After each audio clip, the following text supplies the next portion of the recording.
Assalamualaikum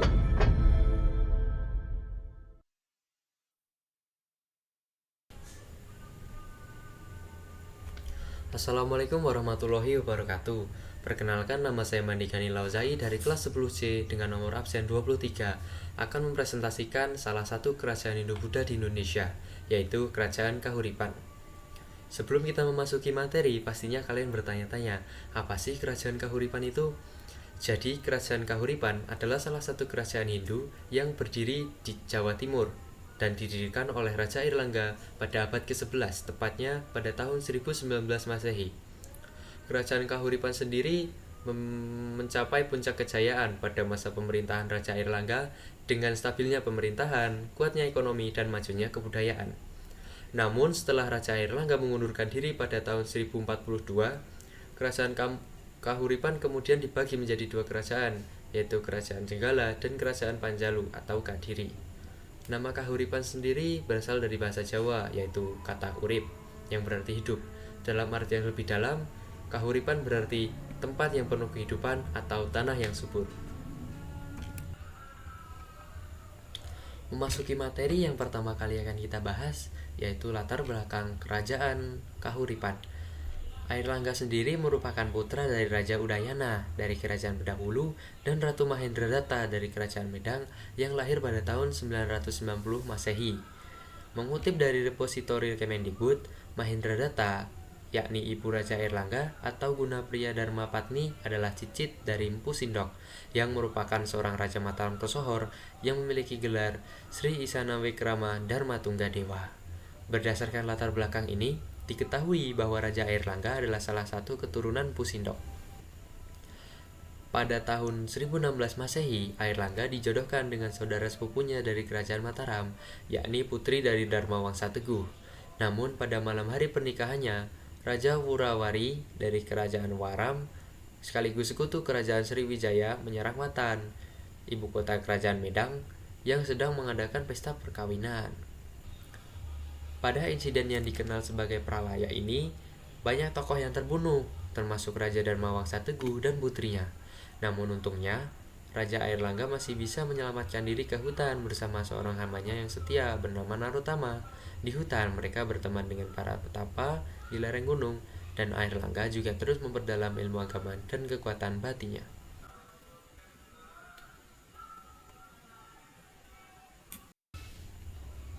Berselang 3 tahun pasca insiden Pralaya atau sekitar tahun 1019 Masehi, Airlangga mendapat restu dari para resi dan pendeta untuk menjadi raja. Pasca penabisan dan diberikan gelar Si Maharaja Rakai Halu Sri Lokeswara Dharmawangsa, Airlangga Antawirakmatunggadewa resmi menjadi raja. Airlangga mulai melakukan konfrontasi dengan menyerang kembali Raja Wurawari dan juga menumpas para raja-raja bawahan yang melepaskan diri dari Mataram dulu. Setelah menaklukkan musuh-musuhnya, Airlangga membuat benteng di sebelah barat Istana Watan Mas. Pada awal kepemimpinannya, beberapa kali kerajaan harus pindah karena serangan dari musuh. Nah, sebagai balas budi terhadap para pendeta yang telah membantunya, Airlangga mendirikan pertapaan di Gunung Pugawat dan pertapaan Sriwijaya Asmara. Kemudian dia juga membangun candi di Patakan sebagai bentuk terima kasih atas bantuan mereka. Seiring pemerintahannya berjalan, Airlangga membangun bendungan Waringin Sapta.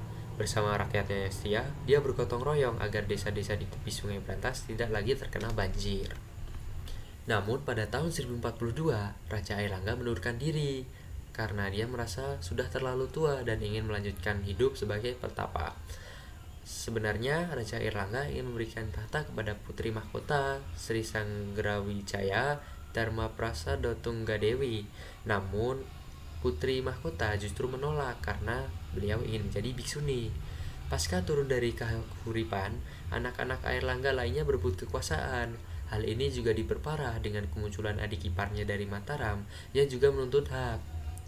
Bercermin dari kisah Mahabharata yang membagi dua kerajaan menjadi Astina dan Amarta, Airlangga berpikiran serupa dan akhirnya membagi kerajaannya menjadi dua, yakni Jenggala dan Panjalu atau Kadiri. Kerajaan Jenggala diberikan untuk Samarawijaya dari Kerajaan Mataram yang merupakan kerabat dari istrinya, dan juga Kerajaan Panjalu atau Kadiri yang diberikan kepada anak-anaknya. rakyatnya. Pasca membagi kerajaan menjadi dua bagian, Airlangga meninggalkan kerajaan dan menjadi seorang pertapa hingga akhir hayatnya. Setelah meninggal pada tahun 1049 Masehi, dia dicandikan di sebuah petirtaan yang diperkirakan yaitu candi atau petirtaan belahan. Memasuki materi yang kedua, yaitu masa kejayaan Kerajaan Kahuripan. Raja Airlangga sendiri adalah raja yang berwibawa, cakap, dan bijaksana. Ia memerintah kerajaan Kahuripan pada abad ke-11 Masehi. Awalnya, wilayah kerajaannya hanya meliputi Sidoarjo, Pasuruan, dan sebagian Mojokerto. Namun, di bawah pemerintahan Raja Airlangga, kerajaan mengalami kemajuan pesat. Ia membangun pelabuhan, bendungan, dan jalan, serta meringankan beban pajak rakyatnya. Wilayah kerajaannya juga meluas hingga mencakup Jawa Timur, Bali, Madura, dan sebagian Jawa Tengah. Raja Airlangga juga dikenal sebagai penganut Hindu yang taat. Ia mendirikan banyak candi seperti Candi Jawi, Candi Belahan, dan Candi Surawa. Kerajaan Kahuripan juga mengalami kemajuan dalam bidang perdagangan, pertanian, seni, dan budaya. Prasasti Pamuatan menyebutkan bahwa menjelang akhir pemerintahannya, Raja Airlangga memindahkan ibu kota kerajaan dari Kahuripan, Sidoarjo, ke Daha, Kediri. Memasuki materi yang ketiga, yaitu fase kemunduran Kerajaan Kahuripan. Sebenarnya, runtuhnya Kerajaan Kahuripan bukan karena serangan dari musuh, melainkan karena keputusan dari Raja Airlangga sendiri untuk turun takhta pada tahun 1042 Masehi dan membagi kerajaannya menjadi dua, yaitu Kerajaan Jenggala dan Kerajaan Panjalu atau Kadiri untuk kedua putranya. Keputusan ini menyebabkan perpecahan dan persaingan antara kedua kerajaan tersebut, serta kurangnya kepemimpinan yang kuat dan bijaksana setelah Raja Airlangga turun tahta, menyebabkan kekosongan kekuasaan dan ketidakstabilan politik. Perang saudara yang berkepanjangan antara Kerajaan Jenggala dan Kerajaan Panjalu melemahkan kedua kerajaan tersebut dan menyebabkan kemunduran. Kerajaan kehilangan beberapa wilayahnya, kemunduran ekonomi, dan akhirnya Kerajaan Kahuripan kehilangan pengaruhnya di Jawa Timur dan tidak lagi menjadi kerajaan yang dominan di wilayah tersebut.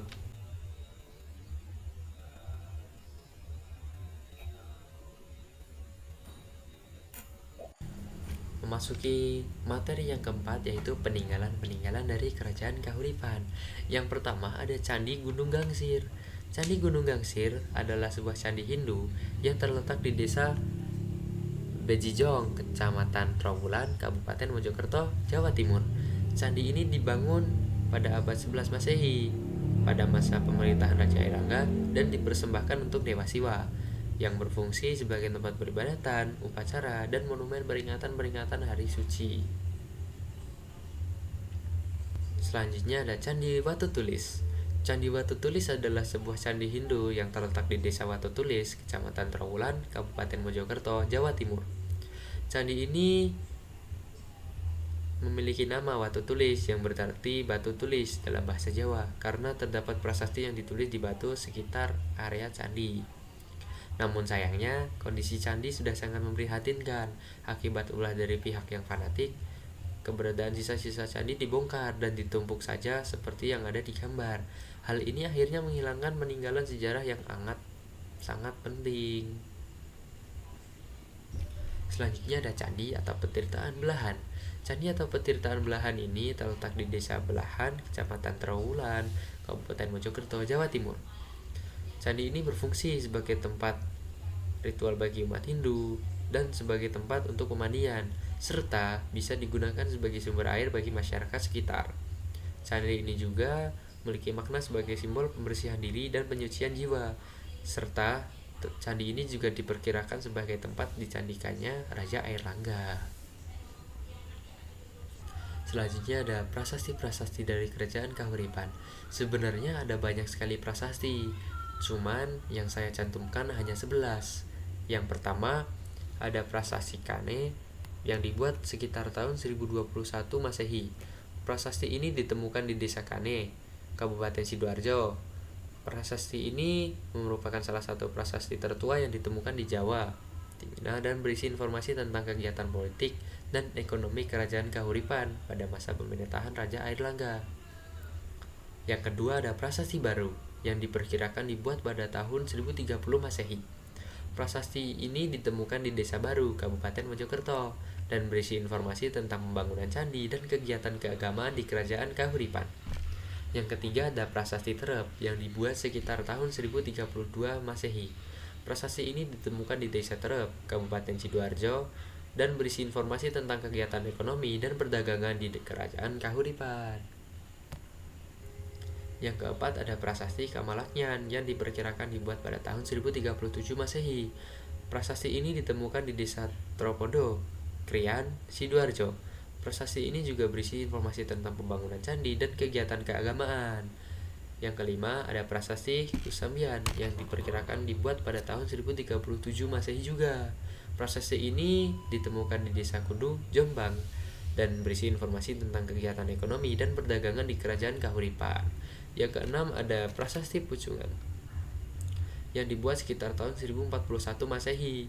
Prasasti ini ditemukan di lereng barat Gunung Penanggungan, Kabupaten Mojokerto, dan berisi informasi tentang pembangunan candi dan kegiatan keagamaan di Kerajaan Kahuripan. Yang ketujuh ada Prasasti Pamuatan yang diperkirakan dibuat pada 1042 Masehi.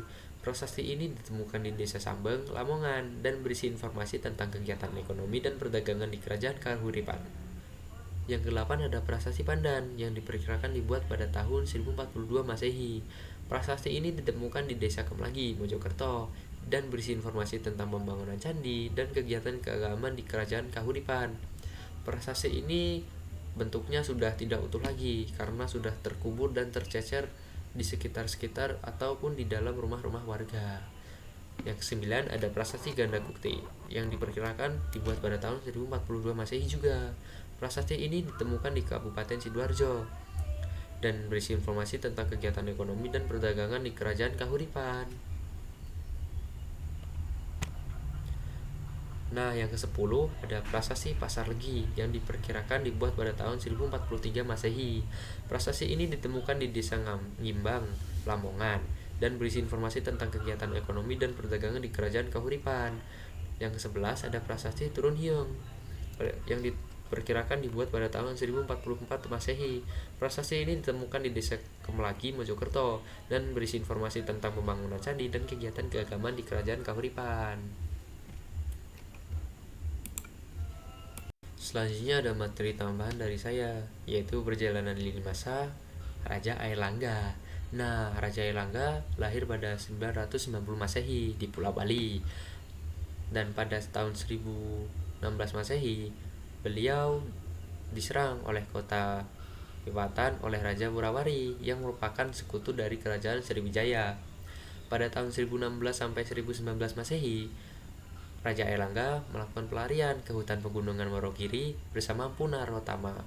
Pada tahun 1019 Masehi, Airlangga mendirikan istana Watamas di Pasuruan setelah mendapatkan restu dari para pendeta dan para resi. Nah, pada tahun 1030 Masehi, Raja Airlangga menaklukkan Hasin, Rotan, dan Lewa. Pada tahun 1031 Masehi, Airlangga menaklukkan Manggar, tapi Lewa memberontak namun berhasil ditumpas. Pada tahun 1036 Masehi, Airlangga membangun asrama Sriwijaya. Nah, pada tahun 1042, Raja Airlangga turun tahta dan membagi kerajaannya menjadi dua. Dan pada tahun 1049 Masehi, Raja Airlangga wafat dalam pertapaannya dan diabadikan di Candi Belahan. Dan untuk sumbernya ada di bagian sebelah kanan. Nah, teman-teman, mungkin segitu saja yang dapat saya jelaskan di presentasi kali ini. Kurang lebihnya dari saya mohon maaf. Sendirian tanpa kekasih. Sampai jumpa dan terima kasih.